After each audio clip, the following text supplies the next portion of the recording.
3월 24일 화요일 오늘의 말씀입니다. 본문은 마가복음 10장 1절부터 16절까지입니다. 제10장. 예수께서 거기서 떠나 유대지경과 요단강 건너편으로 가시니 무리가 다시 모여들거늘 예수께서 다시 전례대로 가르치시더니 바리새인들이 예수께 나와 그를 시험하여 묻되 사람이 아내를 버리는 것이 옳으니까? 모세가 어떻게 너희에게 명하였느냐? 모세는 이혼 증서를 써주어 버리기를 허락하였나이다. 너희 마음이 완악함으로 말미암아 이 명령을 기록하였거니와 창조 때로부터 사람을 남자와 여자로 지으셨으니 이러므로 사람이 그 부모를 떠나서 그 둘이 한 몸이 될지니라.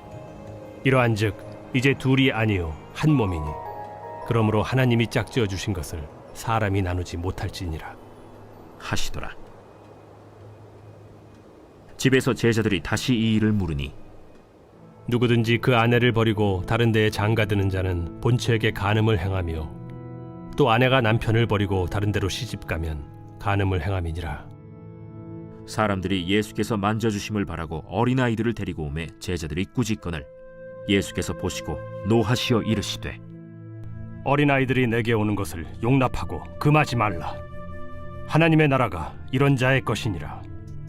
내가 진실로 너희에게 이르노니 누구든지 하나님의 나라를 어린아이와 같이 받들지 않는 자는 결단코 그곳에 들어가지 못하리라 하시고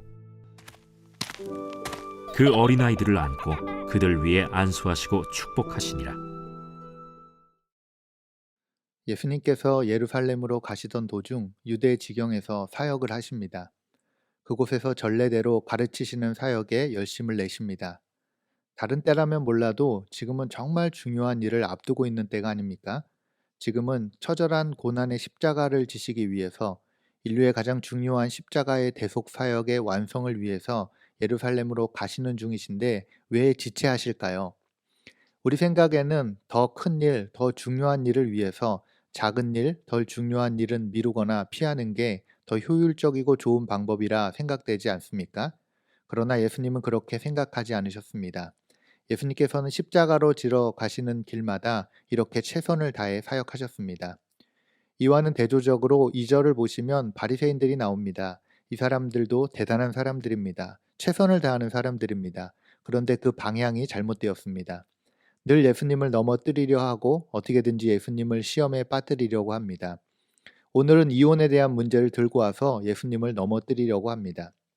이 이혼 문제는 바리새인들 간에도 의견이 대립하고 있었고 또 당시에는 헤롯 안디바의 이혼과 근친 결혼을 책망하다 처형당한 세례 요한의 문제도 있고 해서 상당히 민감한 문제였습니다. 이렇듯 민감한 문제를 가지고 와서 예수님을 시험하여 넘어뜨리려 한 것입니다. 2절을 보시면 바리새인들은 이혼을 아내를 버리는 것이라고 표현합니다. 당시 바리새인들이 여자를 한 인격체로 대우하지 않고 자기들의 소유나 물건 정도로 취급하고 있었던 것입니다. 바리새인들 가운데서도 이혼에 대한 생각이 조금씩 다 달랐습니다. 비교적 보수적인 샴마이 학파는 오직 간음한 문제 외에는 이혼할 수 없다고 주장했고 힐렐 학파는 간음 외에도 여러 여자가 부도덕한 짓을 하면 이혼해야 한다고 주장했습니다. 그리고 아키바라는 랍비는 남편의 눈에 지금 아내보다 더 좋은 여자가 발견되어도 이혼할 수 있다고 주장했으니 바리새인들의 가정생활이 어떠했겠습니까? 당시 종교 지도자들이 이런 생각을 가지고 있었으니 다른 사람들이야 오죽했겠습니까? 대부분의 사람들이 자기 마음대로 자기 정욕대로 합리화를 하며 부인들을 갈아치웠을 것입니다. 이러한 이들에게 예수님이 뭐라고 말씀하십니까? 이제 3절부터 보시면 이혼에 대한 예수님의 답변이 나옵니다. 모세의 율법을 악용한 바리새인들을 꼬집으시며 이렇게 말씀하십니다. 우리 5절 말씀을 같이 읽겠습니다. 예수께서 그들에게 이르시되 너희 마음이 완악함으로 말미암아 이 명령을 기록하였거니와.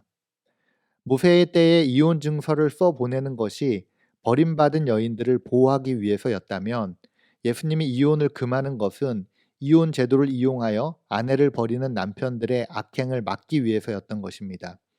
모세 율법을 악용한 바리새인들을 꼬집으시며 이제 예수님께서 결혼의 참뜻을 가르쳐 주십니다.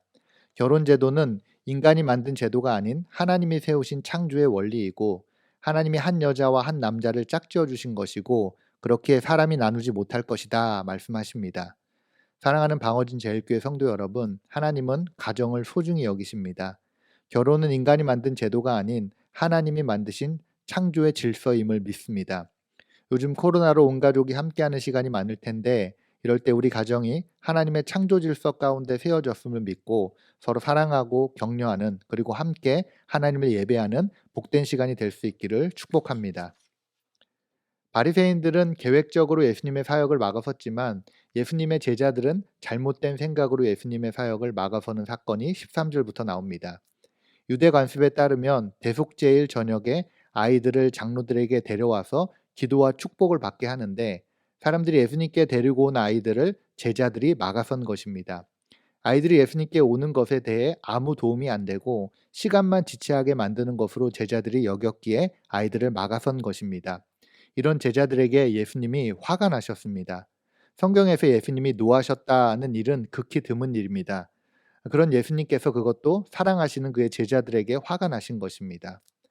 바로 어제 우리는 제자들이 서로 누가 크냐로 싸울 때 예수님께서 섬기는 것이 진짜 제자이다라고 말씀하셨던 것을 기억합니다. 그러나 제자들은 여전히 세상적인 기준과 가치를 가지고 있었기에 아이들이 예수님께 오는 것을 막아선 것입니다. 사랑하는 방원진 제일교회 성도 여러분, 예수님의 제자란 다른 가치관으로 사는 사람들을 말합니다. 세상과는 다른 생각, 즉 성경적인 생각, 하나님 중심의 가치관으로 사는 사람이 바로 제자입니다. 오늘 본문에서 예수님은 사회의 약자인 여성들을 보호하시기 위해 전통적인 가치관을 뒤집어 놓으셨습니다.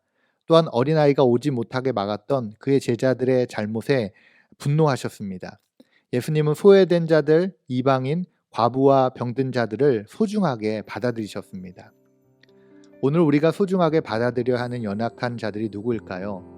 관심을 갖고 돌봐주고 위로하고 격려해야 할 사람이 누구일까요? 저와 여러분들이 예수님의 마음을 품는 참된 제자가 될 수 있기를 축복합니다. 세상을 섬기고 교회를 섬기고 소외되고 힘든 자들을 섬길 수 있는 진짜 축복된 삶이 될 수 있기를 주님의 이름으로 축원을 드립니다. 아멘. 같이 기도하겠습니다. 하나님 감사합니다. 세상에서 살지만 세상의 가치가 아닌 하나님 나라의 가치로 살 수 있도록 날마다 우리를 인도해 주셔서 감사합니다. 비록 넘어지고 쓰러지고 때로는 타협할 때도 있지만 그러나 그럴 때마다 다시금 주님이 힘주시고 은혜 주셔서 진리를 붙잡고 살 수 있는 우리가 될 수 있도록 우리를 불쌍히 여겨 주시옵소서. 오늘 하루도 말씀을 통해 각 가정에서 예배하며 기도하는 시간을 통해 우리의 마음이 더욱더 하나님으로 가득 채워지는 복된 시간 될 수 있도록 은혜를 베풀어 주시옵소서. 감사를 드리며 예수님 이름으로 기도합니다. 아멘. 이 시간 함께 기도하겠습니다. 첫째, 우리의 마음에 예수님의 마음이 가득 채워져서 성경적인 가치를 가지고 살아가게 하옵소서. 둘째, 우리나라와 전 세계적으로 코로나로 아파하고 신음하는 자들을 불쌍히 여겨주시고 바이러스가 속히 멈춰지게 하옵소서. 셋째, 교회 가운데 성령의 역사가 있게 하시고 교인들이 깨어 기도하여 놀라운 회복의 은혜를 경험하게 하옵소서. 우리 같이 기도하겠습니다.